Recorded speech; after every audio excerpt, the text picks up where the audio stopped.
کر کے وہ آئے ہیں تو وہ گھروں کے دروازوں سے داخل نہیں ہوا کرتے تھے بلکہ چھتوں سے کود کر آتے، اور قرآن مجید فرماتا ہے کہ اس کو لے کے جاتے، پھر وہ بیت اللہ شریف کا طواف کرتے تو معاذ اللہ کپڑے اتار کے کرتے، اوہام برستیاں، طرح طرح کی باتیں۔ مصر میں ایک دریا تھا، ایک عورت کو ذبح کر کے ڈالیں گے تو پھر دریا چلے گا۔ مختلف اوہام لوگوں نے پال لیے تھے۔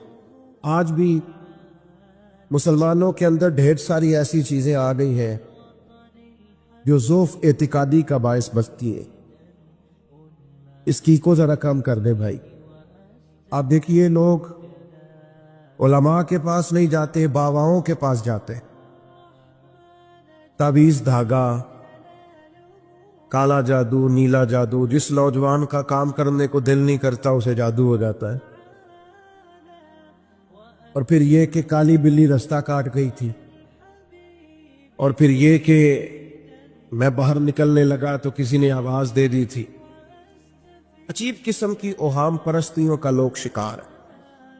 نبی پاک صلی اللہ تعالی علیہ وسلم داعی اللہ ہے، سرکار نے لوگوں کے نظریات کو پختہ کیا۔ حضور علیہ السلام کے فیوزات روحانیہ سے لوگوں کے دل طاقتور ہوتے تھے، مضبوط فکریں، مضبوط عقیدے سرکار کے وسیلے سے مسلمانوں کو نصیب ہوئے۔ ہم جیسے جیسے دیکھیں نا تصوف اور طریق، میں آپ کو عرض کروں، صوفیہ کرام کا اصل موضوع عقیدہ توحید ہے، اصل موضوع ان کا۔ یہ وہ لوگ ہیں جو لوگوں کو صحیح معنوں میں توکل کا، صبر کا، شکر کا، قناعت کا، رجوع اللہ کا سبق دیتے ہیں، اصل موضوع ان کا ہے۔ لیکن اب چونکہ صوفیہ کی جماعت میں وہ لوگ اللہ ماشاءاللہ خال خال رہ گئے، اور پھر یہ کہ بیٹھ گئے تعویذ دھاگے دینے والے، زاغوں کے تصرف میں عقابوں کے نشیمن، نتیجہ اس کا بڑا خطرناک برآمد ہوتا ہے۔ مضبوط فکریں، کبھی آپ اس روایت کو دیکھیں اور یاد کر لینا تو یہ بڑا نفع دیتی ہے۔ نبی کریم علیہ السلام نے حضرت عبداللہ ابن عباس رضی اللہ تعالیٰ عنہ سے فرمایا، عبداللہ، ساری دنیا مل کے تیرا بھلا کرنا چاہے کر نہیں سکتی جب تک رب نہ چاہے، اور فرمایا سارے دنیا دار مل کے تیرا کچھ بگاڑنا چاہے بگاڑ نہیں سکتے جب تک رب نہ چھوڑ دے بیٹا، جب تک اللہ نہ چاہے۔ تو پھر رجوع تو اللہ کی جانب کرنا چاہیے۔ نبی اکرم صلی اللہ تعالی علیہ وسلم نے اپنی امت کو توانائی اس بات سے دی کہ اللہ ہمارے ساتھ ہے۔ آپ دیکھیے فکری تندرستی کتنی زیادہ ہے کہ 1000 کے مقابلے میں 313 لوگ ہیں، نہ اسلحہ پورا ہے، نہ گھوڑے پورے ہیں، نہ خوراک پوری ہے، لیکن وہ میدانوں میں اس طرح لڑے ہیں کہ 1000 کو بھاگنے پر مجبور کر دیا۔ وہ ابو جہل نے جب کہا نا جاسوسوں سے کہ جاؤ پتہ کر کے آؤ، تو انہوں نے آ کے کہا وہ تو 313 لوگ ہیں، بچے بھی ہیں، بوڑھے بھی ہیں، چیز کوئی نہیں پاس۔ تو ابو جہل کہنے لگا پھر تو انہیں گھوڑوں کی پشتوں پر باندھ کے مکے لے جائیں گے، وہاں جا کے دیکھیں گے کیا کرنا ہے۔ تو جاسوس کہنے لگا سردار اگلی بات بھی سننا، ہے تو 313 لیکن جان ہتھیلی پہ رکھ کے آئے، جس کے خیمے کے پاس سے گزرے ہیں شہادت کی دعا مانگتے دیکھا ہے۔ ان کی آنکھوں سے چمکتی ہوئی روشنی، اور ان کے لفظوں سے پھوٹتا ہوا ولولہ، اور ان کی آوازوں سے نکلتا ہوا دبدبا اسی جگہ بھی انہیں کمزور نہیں ہونے دیتا، ان کے اندر کہیں بھی کوئی کمزوری نہیں آنے دیتا۔ غریبی کا نام لے کے سارا دن پریشان ہونا، غریبی کا نام لے کے اپنے آپ کو مظلوم ثابت کر کے لوگوں کو مدد پر اکسانا، بندہ مومن کا یہ طریقہ نہیں ہے۔ اپنی توجہ اللہ کی جانب کرے، نبی رحمت علیہ السلام کی بارگاہ میں استغاثہ پیش کرے، لیکن دنیا داروں کو مائل کرنا، لوگوں کی جیبوں کی طرف دیکھنا، یہ مومن کی شان گردن کو جھکا دیتا ہے خیرات کا پتھر۔ جہاں میں مانگنے والوں کے سر کبھی اونچے نہیں ہوتے، اور غیرت ہے بڑی چیز جہاں نے تگ و دو میں۔ بھائی آپ طاقتور بنے. دیکھیں نا ایک نوجوان نے آ کے حضور کی بارگاہ عالی مرتبت میں عرض کیا تھا یا رسول اللہ صلی اللہ علیہ وسلم غریب ہوں کچھ دیجئے. تو حضرت جابر ابن عبداللہ رضی اللہ تعالیٰ عنہ فرماتے ہیں ہم نے حضور سے بڑا کچھ سنا, یہ لفظ نہیں, لفظ لا, یعنی میرے پاس نہیں ہے, یہ ہم نے حضور سے سنا ہی نہیں. ایسا کوئی محبوب کہیں ہوگا نہ کہیں ہے, بیٹھا ہے چٹائی پہ مگر عرش نشیں ہے, اور ملتا نہیں کونین کو کیا کیا تیرے در سے, بس ایک لفظ نہیں ہے جو تیرے لب پہ نہیں ہے. اور یہ فاضل بریلوی رحمت اللہ علیہ کا انداز بھی دیکھیے, کہتے ہیں واہ کیا جود و کرم ہے شہ بطحا تیرا. اور یہ ذرا دیکھیے شعری ذوق دیکھیے, واہ کیا جود و کرم ہے شہ بطحا تیرا, نہیں سنتا ہی نہیں, نہیں کیا انداز ہے.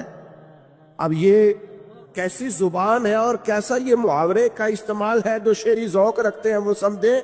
کہتے ہیں نہیں سنتا ہی نہیں, کون مانگنے والا تیرا.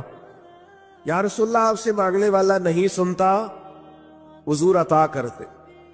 اور ایک جگہ پہ فرماتے ہیں میرے کریم سے کر قطرہ کسی نے مانگا, دریا بہا دیے ہیں دربے بہا دیے ہیں. حضور تو دیتے, پر نوجوان نے جب آ کے عرض کی نا یا رسول اللہ صلی اللہ علیہ وسلم کچھ دیجئے, وہ جوان ہو, چڑھتی جوانی ہو, اور پھر وہ سوال کرے. ہمارے ساتھ ایک دوست پڑھا کرتا تھا, یہ 3 مہینے کی چھٹیاں ہوتی تھی تو وہ مستریوں کے ساتھ مزدور لگ جاتا. ہم نے اسے کہا یار تو 9th 10th کے اندر مزدوری کرنے جانا, تو کہندا سی یار میں قد میرا ایڈا بٹا, ہوں ابا جی کو مانگ دیا شرم ہوں. یہ سوچ نوجوانوں میں پیدا ہونی ضروری ہے. اب میں ابا جی سے مانگوں, یہ تو دینا چاہیے. اس نے آ کے عرض کی یا رسول اللہ صلی اللہ علیہ وسلم کچھ دیجئے, تو حضور فرمانے لگے تیرے پاس کچھ بھی نہیں. اس نے کہا ایک پیالہ ہے میرے پاس گھر میں اور ایک کمبل ہے. اتنا غریب بندہ ہے کوئی محفل میں جس کے گھر میں ایک ہی پیالہ ہو, ایک ہی کمبل ہو؟ کوئی بھی نہیں اتنے بڑے مجمع میں. لیکن اگر کوئی ہماری غریبی کا رونا پوچھے تو میرا خیال ہے ہر تیسرا بندہ دوسرا بندہ غریب ہے, اور بڑا ہی غریب ہے. ایک پیالہ ایک کمبل, کریم نے فرمایا لے کے آؤ. وہ لائے تو محبوب فرمانے لگے کون خریدے گا؟ ایک نے کا 1 دینار, ایک نے کا 2 دینار. محبوب نے بولی لگوا دی, 2 دینار کا بیچ دیا. فرمایا جا 1 دینار کی روٹی لے جا. یہ نوجوانوں کو فکر دی کہ وہ انویسٹمنٹ میں تم نے ذات سے اپنے گھر سے لینی ہے. وہ 10-15 ہزار کا ٹھیلا بھی کسی سے نہیں کہنا تو لگا کے دے. جاؤ 1 دینار کا کھانا لے جاؤ, 1 دینار کا کلاڑا خرید کے لاؤ. صحابہ فرماتے ہیں وہ کلاڑا لایا, پر نصیب دیکھو اس کلاڑے میں دستہ نبی کریم نے اپنے دستے مبارک سے لگایا. فرمایا جا جنگل میں جا کے لکڑیاں کاٹ اور بیچ, کھا بھی اور کھلا بھی, پی بھی اور پلا بھی, 10 دن مجھے نظر نہ آنا. وہ یارو یہ کیا بات ہوئی؟ مایوس رہنا, کمزور رہنا, فلانے نے میرے ساتھ تعاون نہیں کیا تو میں پیچھے رہ گیا, فلانے نے ہاتھ نہیں پکڑا. تو اپنی دنیا آپ پیدا کر, اگر زندوں میں خود جدوجہد کر, میدان میں اتر, ہمت کر. حضرت حسن بصری رحمت اللہ علیہ کے پاس ایک نوجوان نے آ کے عرض کی حضور بس آج کے بعد میں نے کام نہیں کرنا. فرمایا تمہیں کیا ہوا ہے؟ کہنے لگا آج میں نے عجیب منظر دیکھا ہے. میں نے دیکھا ہے کہ ایک شیر نے شکار کیا بکرے کا, آدھا کھایا ہے, آدھا منہ میں پکڑ کے پہاڑی پہ چڑھ گیا. وہاں ایک نابینا لومڑی بیٹھی تھی, باقی کا اس نے اسے کھلایا ہے. تو حضور میں یہ سمجھ گیا ہوں کہ جو رب اس نابینا لومڑی کے لیے بندوبست کرتا ہے میرے لیے بھی کرے گا, لہذا میں نے کام نہیں کرنا. حضرت حسن بصری بڑا مسکرائے, فرمانے لگے کہانی میں کردار تو نے 2 دیکھے, ایک شیر ایک لومڑی. فرمانے لگے کیا بات ہے تیری, تو نے لومڑی بننے کا پروگرام بنایا, شیر بننے کا کیوں نہیں بنایا؟ تو شیر بننا, شکار کر, خود بھی کھا دوسروں کو بھی کھلا. یہ کیا بات ہوئی؟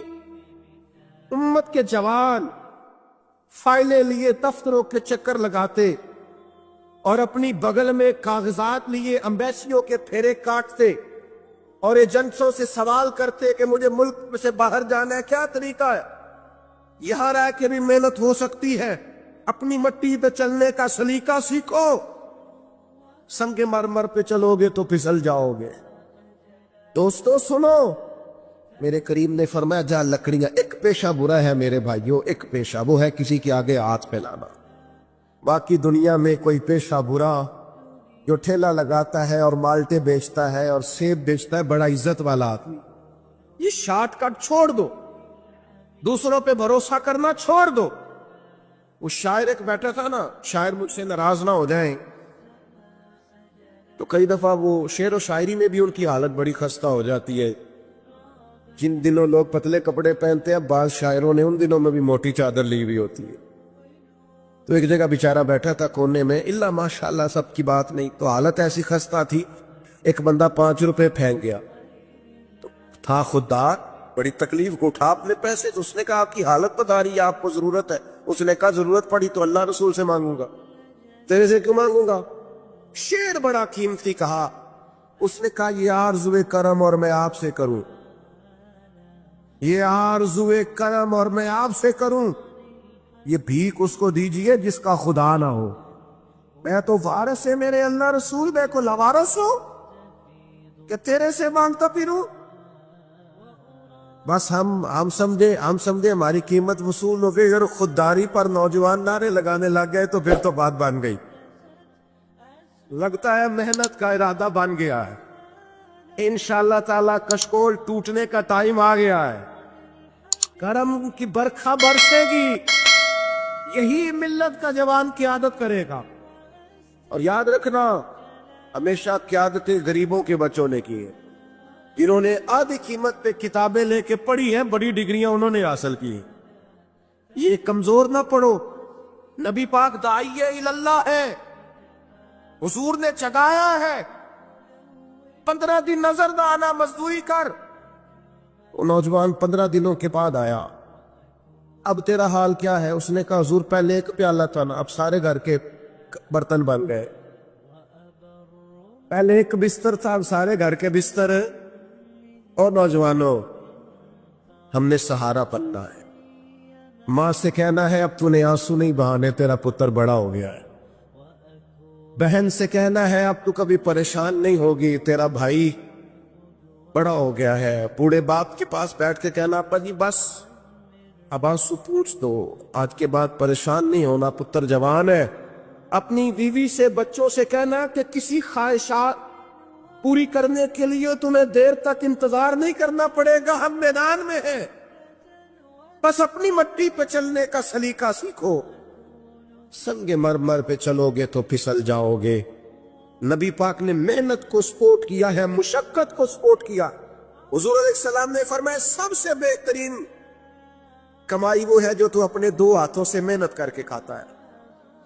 فرمایا اللہ کے نبی حضرت داؤد علیہ السلام محنت کر کے کمایا کرتے، سنگیو کام کرنا۔ اور دوسری بات، بھروسہ اللہ رسول پہ، بھروسہ، ادھر دیکھو میری طرف، دنیا داروں سے امیدیں لگا لیتے ہو بہت زیادہ، تو دنیا دار بندے بیچارے کمزور ہوتے ہیں۔ جی یہ الیکشن کے دن تھے، گزشتہ سے پیوستہ الیکشن جو گزرا ہے، تو میرا ایک پیار والا دوست بھی ایک MNA کے امیدوار کا بڑا ووٹر سپورٹر تھا، یہاں اس نے اس کا بیڈ فوٹو والا لگایا ہوا تھا۔ میں رات کو دیر سے جلسے سے لوٹ رہا تھا تو وہ کھڑا تھا باہر، اور اندر امیدوار صاحب تقریر کر رہے تھے، میں نے کہا ادھر آ، وہ آ گیا، میں نے کہا تو بڑا بڑا ووٹر سپورٹر ہے، جا تقریر سن جا کے، تیرا لیڈر تقریر کر رہا ہے تو باہر گھوم رہا ہے؟ کہتا ہے پیر صاحب جھوٹ پہ ماردا جو سارے جھوٹ بول رہا ہے، کرنا کرانا کچھ نہیں۔ تو میں کہ یار جی ایٹے پکے ووٹر سپورٹر تو بھی پتہ ہے کہ جھوٹ پہ ماردا ہے، تو ہم تو ویسے ہی سپورٹر نہیں ہیں، ہم نے تو کی محبت تو سیاست کا چلن چھوڑ دیا، ہم اگر عشق نہ کرتے تو حکومت کرتے۔ او بھائی، جب پکے ووٹر سپورٹروں کو امیدیں نہیں ہیں تو آپ کن سے امیدیں لگائے بیٹھے ہیں؟ آپ جدوجہد کریں اور امیدیں اللہ رسول سے۔ نبی پاک علیہ السلام نے فرمایا جو رب پہ بھروسہ کرے گا اللہ کی رحمت اس کی کفایت کرے، وَإِن يَتَوَكَّلْ عَلَى اللَّهِ فَهُوَ حَسْبُهُ، واللہ پہ بھروسہ کرے گا اللہ اس کے لیے کافی ہو جائے۔ ادھر دیکھو یار موبائلوں والے دوستوں، بات سنو، گھبراہٹ نہیں، ٹینشن نہیں، انزائٹی نہیں، ڈپریشن نہیں، مومن اور ڈپریشن، مومن اور انزائٹی، مومن اور ٹینشن، وہ جی مجھے پتہ نہیں مجھے کیا ہو رہا ہے، جی مجھے خوف آتا ہے۔ آپ کو خوف آتا ہے مومن ہو کے؟ آپ کو یہ کرونا کے دن سے تو مجھے لے گئے ایک سرکاری ہاسپٹل میں، آپ کچھ یہاں بات کریں، لوگوں کو حوصلہ دے، تو ایک ڈاکٹر صاحب مجھ سے کہنے لگے جی مجھے نہ تنگ جگہ بڑی گھٹن ہوتی ہے، تو موت سے بڑا ڈر آتا ہے، قبر تو بڑی تنگ ہوتی ہے۔ میں نے کہا ڈاکٹر صاحب کچھ بھی نہیں کرنے لگے، سانس ہی نہیں آتا، چاروں جانب سے بند ہے۔ تو میں نے کہا بچہ بھی تو ماں کے پیٹ میں سانس لیتا ہے نا۔ آپ نے تو سبحان اللہ کہا، وہ ڈاکٹر تھے، انہوں نے نہیں کہا۔ وہ کہنے لگی جو تے اماں لیندی سا، ہنستے نہیں جی، باتیں ہنسنے کو نہیں سنا رہا، میں فکری باتیں کر رہا ہوں۔ کہا وہ تو اماں آکسیجن لیتی ہے تو بچے کو جاتی ہے۔ تو میں نے کہا چلے ڈاکٹر صاحب وہ جو انڈے سے بچہ نکلتا ہے اس کے تو چاروں جانوں کوئی صورت نہیں ہوتی سانس کی۔ تو مجھے کہنے لگے آپ کہنا کیا چاہتے ہیں؟ میں نے کہا میں یہ کہنا چاہتا ہوں قبر کی دو حالتیں ہیں، قبر دوزخ کے گڑھوں میں سے گڑھا بھی ہے اور جنت کے باغوں میں سے باغ بھی ہے۔ سنو یار، اللہ آپ کا خوش ہو، ماشاءاللہ۔ سنیے جی، سنیں۔ میں نے کہا اگر کسی کا یہ ذہن بن جائے کہ مرنے کے بعد میں نے باغ میں جانا ہے، ایک منٹ کے لیے سوچو نا یار، یعنی ادھر قبر بند ہوئی تو نیچے باغ، اور باغ بھی معمولی نہیں، جنت کے باغوں میں سے باغ، اور باغ ایسا شاندار جس میں آنکھ کھلی تو پہلی زیارت ہی مدینے والے محبوب۔ آج پھولے نہ سمائیں گے کفن میں آسی، آج کی رات ہے ان سے ملاقات کی رات، تو وہاں جانے سے خوف آتا ہے۔ مومن خوف ٹینشن، مومن کو ایک ہی خوف ہے اللہ کا، رب سے ڈرتا ہے، اللہ کے سامنے کھڑے ہونے سے ڈرتا ہے۔ باقی مسائل کا خوف کرنا، غربت کا خوف کرنا، لوگوں سے ڈرنا، یہ نکل آئے آپ اس ٹینشن سے۔ رب جس کو عزت دے اس کی چھین کوئی نہیں سکتا، اللہ جسے رزق دے اس کے ہاں آنے سے روک سکتا کوئی نہیں روک سکتا۔ طاقتور ہو کے زندگی گزارے۔ نبی کریم علیہ السلام نے اپنے امتیوں کو مضبوط فکریں دی، توانائیاں دی ہیں۔ آپ غور کریں نا، حضور ایک جنگ سے واپس لوٹ رہے تھے، صحابہ بھی ساتھ تھے، ادبن صحابہ کرام علیہم رضوان ذرا دور دور ہٹ کے لیٹ گئے، ادبن۔ یہ بھی میرے دوست نے سیدنا صدیق اکبر کے نام کا نعرہ لگایا نا، دن بھی سیدنا صدیق اکبر کے۔ بس میں اس وقت عنوان ان کا نہیں ہے، اتنی بات کرتا ہوں کہ دنیا میں ایک فلسفہ بیان ہوتا ہے کہ جو زیادہ قریب رہتے ہیں وہ زیادہ ادب نہیں کرتے، اور یہ کوئی غلط بات نہیں، ایسا ہوتا ہے اکثر، جو زیادہ قریب ہوتے ہیں وہ زیادہ مؤدب۔ لیکن حضرت صدیق اکبر کا کمال یہ ہے انہوں نے دنیا کے سارے فلسفے ہی غلط کر دیے، قریب بھی سب سے زیادہ وہی تھے اور ادب والے بھی سب سے زیادہ وہی تھے، فلسفہ ہی غلط قرار دے دیا۔ لوگوں کو بتایا ہے کہ محبت رسول کی باری آئے تو فلسفے بدل جایا کرتے ہیں، قرب بھی سب سے زیادہ ہے اور ادب بھی سب سے زیادہ ہے، بس بیاں ہو کس زبان سے مرتبہ صدیق اکبر کا کہ محبوب خدا محبوب ہے صدیق اکبر کا، اور لٹایا راہ حق میں گھر کئی بار اس محبت سے کہ لٹ لٹ کر حسن گھر بن گیا صدیق اکبر کا، لٹ لٹ کے حسن گھر بن گیا صدیق اکبر۔ تو صحابہ ادبن ذرا سرکار سے تھوڑا سا سائڈ پہ ہو کے لیٹ گئے۔ نبی کریم علیہ السلام نے اپنی تلوار درخت کی ٹہنی سے لٹکائی اور کریم بھی آرام فرما ہوئے۔ اچانک ایک کافر آیا، اس نے تلوار سرکار کی نکال لی، دیکھا حضور اکیلے اور پاس اسلحہ بھی نہیں ہے، تو حضور پر تلوار تان کے کہنے لگا اب آپ کو مجھ سے کون بچائے گا؟ نہیں، آپ زیادہ توجہ کریں بات پر، کون بچائے گا؟ یعنی آپ یوں سمجھ لیں کہ بندہ گھر میں سویا ہوا ہو تو اچانک اسے آواز آئے کہ چھت پہ کچھ چل رہا ہے۔ آپ کو اپنی مثال دے رہا ہوں، آپ کو اپنے آپ کو سمجھانے کے لیے، وہاں کے لیے نہیں۔ تو پتہ چلے نا چھت پہ کچھ چل رہا ہے تو بہت سارے لوگ ایسے ہوتے ہیں ان کے تکیے کے نیچے سے موبائل بھی نہیں نکلتا، اتنا ڈر جاتے ہیں، بالکل پریشر کے نیچے آ جاتے ہیں۔ یعنی ڈاکٹر نے کہہ دیا جی آپ کی رپورٹیں بتاتی ہیں کہ مشکل ہے آپ بچیں، تو کچھ تو ڈاکٹر کی بات سن کے فوت ہو جاتے ہیں، اور کچھ کہتے ہیں تیری رپورٹیں ٹھیک ہوں گی پر ہوگا وہ جو میرا رب جائے گا۔ یہ طاقت سرکار نے دی ہے اپنے غلاموں کو۔ اس نے تلوار اٹھائی کہنے لگا آپ کو کون بچائے گا؟ تو محبوب کے چہرے پہ اطمینان، اور وہ جو اللہ نے میرے محبوب علیہ السلام کو روک دیا ہے، محبوب اسی حالت میں زیر لب مسکرائے اور فرمایا مجھے کون بچائے گا؟ مجھے میرا اللہ بچائے گا۔ اس میں بڑی طاقت ہے، اس لفظ میں بڑی طاقت ہے۔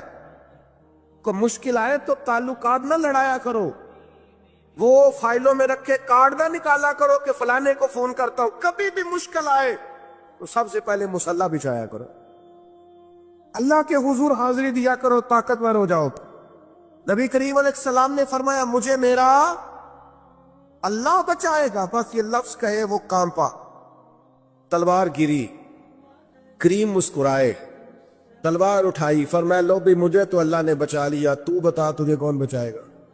تو وہ کہنے لگا میں نے سنا ہے آپ معاف کر دیا کرتے ہیں، تو فرمایا جا میں نے معاف کیا، دیر والی تو بات ہی کوئی نہیں۔ اللہ بچائے، کتنی بڑی بھی مشکل آ جائے، کچھ بھی ہو جائے، مجھے میرا اللہ بچائے گا۔